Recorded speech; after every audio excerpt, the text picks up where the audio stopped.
രണ്ട് ചോദ്യങ്ങൾ, രണ്ട് ചോദ്യങ്ങൾ നിത്യവും രണ്ടു നേരം ആത്മാർത്ഥമായി സ്വയം ചോദിച്ചാൽ ഏത് ആഗ്രഹവും, എത്ര വലിയ ആഗ്രഹവും സാധിക്കാം. ഇപ്പോൾ നിരവധി ഉദാഹരണങ്ങൾ ലോകത്ത് ഉണ്ട് എങ്കിലും ഇക്കാര്യം ആദ്യമായി ഒരു മഹാവിജയത്തിലേക്ക് നയിച്ച ഒരു പ്രസിദ്ധമായ സംഭവം തന്നെ ലോകത്തുണ്ട്. ആ ഒരു സംഭവം തന്നെ ഉദാഹരണമാക്കി ആ ചോദ്യങ്ങൾ എന്താണെന്ന് അറിയുമ്പോഴാണ് അത് കൂടുതൽ പ്രയോജനകരമാവുക. അമേരിക്കയിൽ നടന്നൊരു സംഭവമാണ്. അമേരിക്കൻ നേവിയിലെ താരതമ്യേന ലാസ്റ്റ് ഗ്രേഡ് ജീവനക്കാരനായിരുന്ന ജിമ്മി എന്നു പേരുള്ള ചെറുപ്പക്കാരൻ തന്റെ ആദ്യഘട്ട കാലാവധി കഴിഞ്ഞപ്പോൾ ആ ഉദ്യോഗം നീട്ടി ലഭിക്കുന്നതിനുള്ള അപേക്ഷ കൊടുത്തു. പ്രാഥമിക പരീക്ഷകളെല്ലാം പാസ്സായി ഫൈനൽ ഇന്റർവ്യൂവിന് ക്ഷണിക്കപ്പെട്ടു. ഫൈനൽ ഇന്റർവ്യൂ എടുത്തത് അഡ്മിറൽ റിക്കോവർ ആണ്. റിക്കോവറിന്റെ രണ്ട് ചോദ്യങ്ങളോടെ ആ ഇന്റർവ്യൂ നാടകീയമായി അവസാനിച്ചു.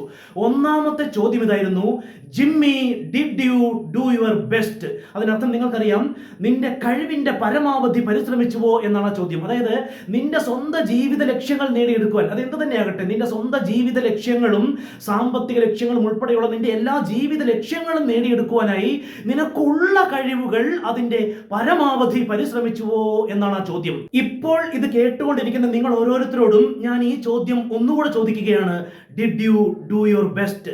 നിങ്ങളുടെ സ്വന്തം ജീവിത ലക്ഷ്യങ്ങൾ നേടുവാൻ വേണ്ടി, നിങ്ങളുടെ സ്വന്തം ജീവിത ലക്ഷ്യങ്ങളും സാമ്പത്തിക ലക്ഷ്യങ്ങളും ഉൾപ്പെടെ നിങ്ങളുടെ ഏത് ജീവിത ലക്ഷ്യങ്ങളാകട്ടെ, ആ ലക്ഷ്യങ്ങൾ നേടുവാൻ വേണ്ടി, നിങ്ങളുടെ സ്വന്തം ലക്ഷ്യങ്ങൾ നേടുവാൻ വേണ്ടി നിങ്ങൾക്കുള്ള കഴിവുകൾ അതിന്റെ പരമാവധി നിങ്ങൾ പരിശ്രമിച്ചുവോ?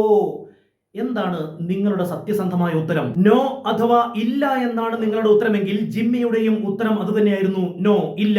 അത് കേട്ടപാടെ അഡ്മിറൽ റിക്കോവർ ആ രണ്ടാമത്തെ ചോദ്യം ഇടിവെട്ടും പോലെ ചോദിച്ചു: വൈ നോട്ട്?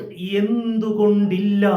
ആ ചോദ്യം കേട്ടപാടെ ഒരു നിമിഷം ഒന്ന് ചിന്തിച്ച ജിമ്മി ഉടനെ ഉത്തരം നൽകി: താങ്ക് യു സാർ, ഈ ചോദ്യം എന്നോട് ചോദിച്ചതിന് നന്ദി സാർ, ബട്ട് സോറി സാർ, ക്ഷമിക്കണം സാർ, ഞാൻ ഈ ഇന്റർവ്യൂ ഇവിടെ അവസാനിപ്പിച്ച് ഈ ജോലി തുടർച്ച വേണ്ട എന്ന് വെച്ച് മടങ്ങിപ്പോകുന്നു. എന്തുകൊണ്ടായിരിക്കണം ജിമ്മി അങ്ങനെ ഒരു തീരുമാനമെടുത്തത്? തന്റെ ശേഷികൾ, തനിക്കുള്ള ശേഷികൾ, തന്റെ കഴിവിന്റെ പരമാവധി പരിശ്രമിച്ചാൽ ഈ ജോലിയിലൊന്നും തുടരേണ്ടുന്ന ആളല്ല താനെന്ന നിമിഷം ജിമ്മി തിരിച്ചറിഞ്ഞു.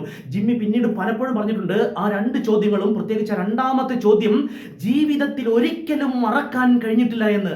നിങ്ങളും സ്വയം ഒന്ന് ചിന്തിച്ചു നോക്കൂ. ആ ഒന്നാമത്തെ ചോദ്യം തന്നെ, did you do your best? നിങ്ങളുടെ കഴിവിന്റെ പരമാവധി പരിശ്രമിച്ചുവോ എന്ന ചോദ്യം തന്നെ നിങ്ങളെ ഉലയ്ക്കേണ്ടതല്ലേ? നിങ്ങളുടെ സ്വന്തം ജീവിത ലക്ഷ്യങ്ങൾ നേടുവാനായി, നിങ്ങളുടെ സ്വന്തം ആഗ്രഹങ്ങൾ നേടുവാനായി നിങ്ങൾക്ക് ഉള്ള ശേഷികൾ, അതിന്റെ കഴിവിന്റെ പരമാവധി പരിശ്രമിച്ചുവോ എന്നുള്ള ചോദ്യത്തിന് നിങ്ങളുടെ സ്വന്തം ഉത്തരം ഇല്ല എന്നാണെങ്കിൽ ആ ചോദ്യം നിങ്ങളെ ഉലയ്ക്കേണ്ടതല്ലേ? അങ്ങനെയെങ്കിൽ ആ രണ്ടാമത്തെ ചോദ്യം നിങ്ങളെ എത്രമാത്രം ഉലയ്ക്കണം? Why not? എന്തുകൊണ്ടില്ല എന്ന ആ ചോദ്യം, അത് എന്തുകൊണ്ടാണ് ഇവിടെ പ്രസക്തമാകുന്നത് എന്നാൽ, ആ വൈ നോട്ട് എന്ന ചോദ്യം കേട്ട് ആ ഇന്റർവ്യൂ അവസാനിപ്പിച്ച് മടങ്ങിപ്പോയ ജിമ്മി ജീവിതത്തിൽ ഒരിക്കലും ആ രണ്ട് ചോദ്യങ്ങളും, പ്രത്യേകിച്ച് രണ്ടാമത്തെ ചോദ്യവും വൈ നോട്ട് എന്ന ആ ചോദ്യവും ഒരു ജീവിതത്തിൽ ഒരിക്കലും മറക്കാൻ കഴിഞ്ഞിട്ടില്ല എന്ന് പറഞ്ഞ ജിമ്മി ആരായി മാറിയെന്നറിയാമോ? അമേരിക്കൻ പ്രസിഡന്റായി മാറി. Jimmy quarter. നേവിയിലെ വെറും ഒരു ഉദ്യോഗസ്ഥനായി വിരമിക്കുമായിരുന്ന ജിമ്മിയെ അമേരിക്കൻ പ്രസിഡന്റാക്കി മാറ്റിയത് വൈ നോട്ട് എന്നൊരൊറ്റ ചോദ്യമാണ്. അതിനാൽ നിങ്ങളും ആ ചോദ്യം ഇനി നിത്യവും ജീവിതത്തിൽ ഒരിക്കലും മറക്കാതിരിക്കുക. Did you do your best?